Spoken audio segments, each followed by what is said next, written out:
আরে আপনারা আমি সব জায়গায় খুঁজে বেড়াই, আপনারা পাই না কোনো জায়গায়। আমার কিছু টাকা লাগে। কিছু টাকা লাগবে, কিন্তু টাকা আমি তোরা দিতে পারি সপ্তাহটা। কি করতে? টাকা আমি জানি সব জেনে ফিরে দিতে হবে। কোনো সমস্যা নেই, দেওয়া যাবে। এই দোকানদারের ফোন আসে, টাকা আছে না? দাও দিয়ে। তাও ভাই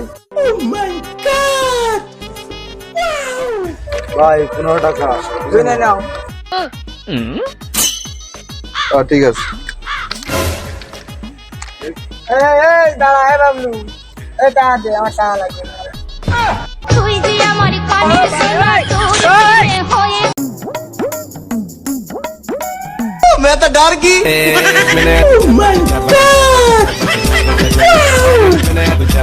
টাকা সালাম তো এটুক সময়ের মধ্যে টাকা দিতে হবে, কোনো টাকা দিয়ে হলো দূর পাড়া পাহাড় মাথা নিয়ে আইছি। এরকম টাকা দিতে না,